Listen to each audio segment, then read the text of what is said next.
What's going on, fight fans? It's your boy C-Dub with the Standing 8 Count Boxing. It's finally been declared that the fight between Conor Benn and Chris Eubank Jr. scheduled for this Saturday is officially postponed. Eddie Hearn came out with the official word from Matchroom earlier today, announcing that the fight has been postponed due to Conor Benn testing positive for a banned substance, according to VADA. There's been mixed emotions within the boxing community. There's obviously, excuse me, there's obviously disappointment that the fight isn't happening. I mean, this is the stuff that legends are made of. This is a historic fight. This is an epic fight. This is a legacy fight. We have two sons, Conor Benn, son of Nigel Benn, and Chris Eubank Jr., son of Chris Eubank Sr., going head to head to uphold a longtime family feud. So I, as a fight fan, was really looking forward to this. However, on the other hand, I'm relieved that, this came out and the fight was postponed. Chris Eubank, excuse me, I don't know why I keep putting the S on there. Chris Eubank Jr., he had to cut a significant amount of weight. He had to cut a whole 3 pounds just to make weight. They're meeting at a catch weight of 157. Chris Eubank, he is a middleweight, so he's normally a 160 pounder versus the welterweight Conor Benn, who stepped up to meet the catch weight of 157.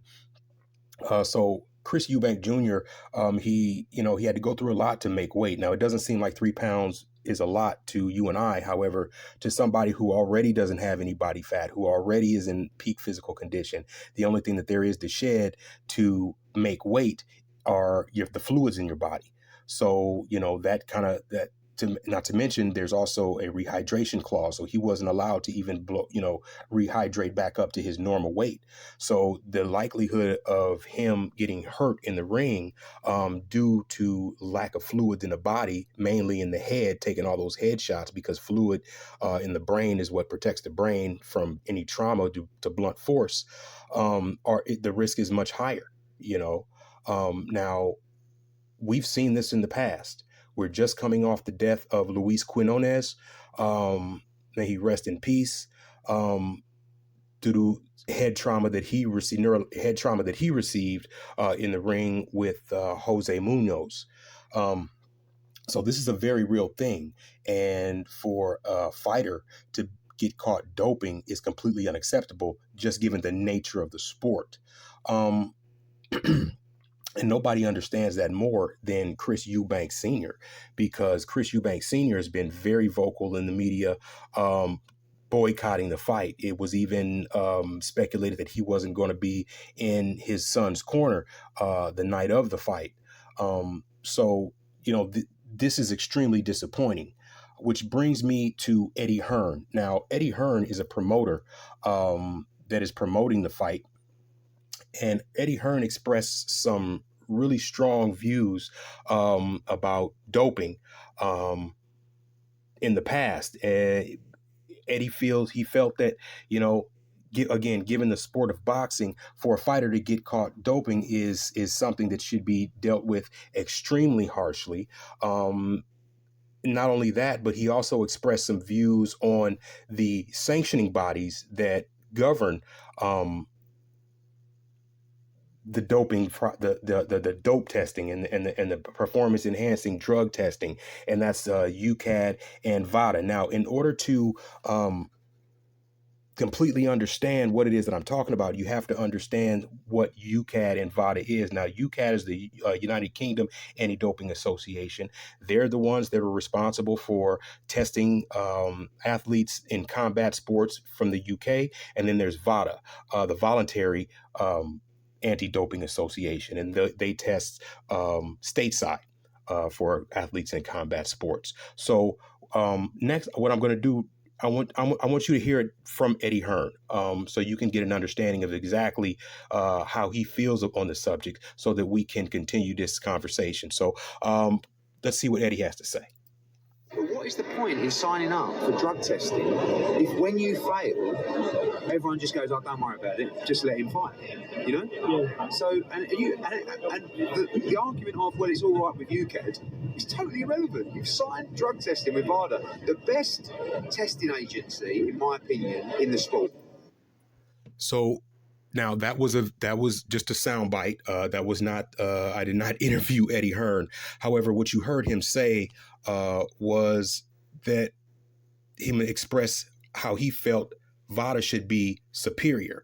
It should be the utmost authority on doping. So what that means is if a fighter pops dirty with UCAD and doesn't pop dirty with VADA, then VADA would get the final word, and vice versa. If a fighter pops dirty with UCAD, if a fighter pops clean with UCAD and pops dirty with VADA, then again, VADA would get the final say. Okay, let's listen to it again. In signing up for drug testing, if when you fail, everyone just goes, "Oh, don't worry about it, just let him fight," you know? Yeah. So, and the argument of, well, it's all right with UCAD is totally irrelevant. You've signed drug testing with VADA, the best testing agency, in my opinion, in the sport. So if something was all right with UCAD, that's completely irrelevant. That's what he said. Okay.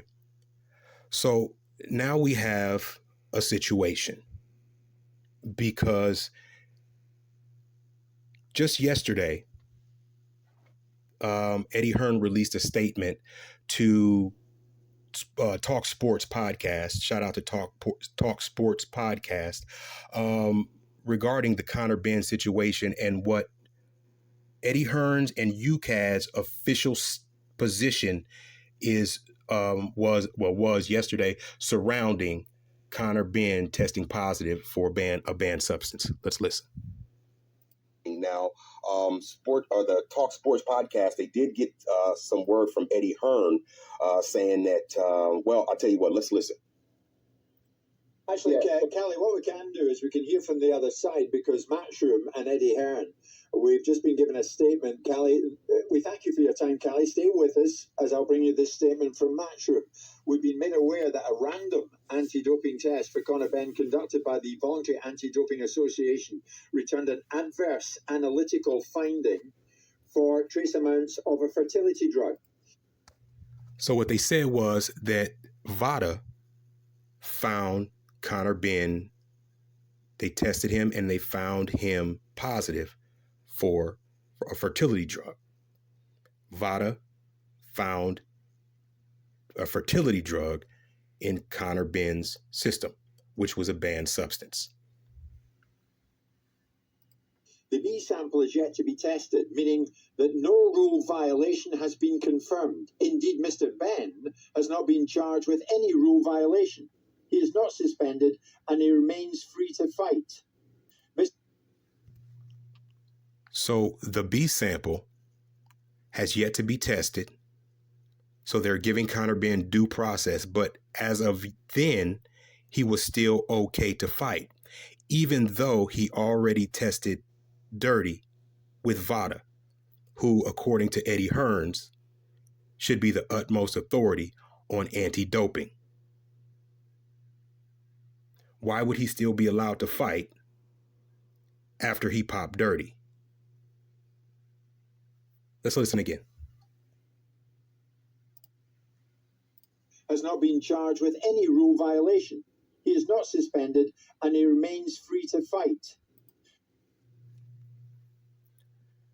So it wasn't until later today, as I said earlier, that Eddie Hearn came out and finally said that the fight between Benn and Eubank Jr. Has in fact been postponed. But my concern here is why the fight was allowed to go on, even though Benn popped dirty, which is a complete contradiction to what Eddie Hearn said in a prior interview. So things like this make it hard for people to take the sport of boxing seriously. It's no wonder why they say that it's full of corruption. It's no wonder why they say that boxing is on its way out.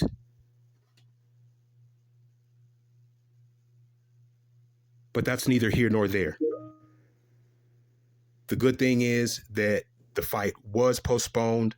The folks that are getting the folks that already pre-bought tickets and pay-per-view sales, I think they're going to get their money back. So and most importantly, Chris Eubank Jr., he's safe because he could have really gotten hurt. Conor Benn was a welterweight that came all the way up 10 pounds. And, now this is just speculation, but you don't take performance enhancing, excuse me. No, I'm not even going to say that. I'm not even going to say that. We're going to leave it there. Because I think I made my point.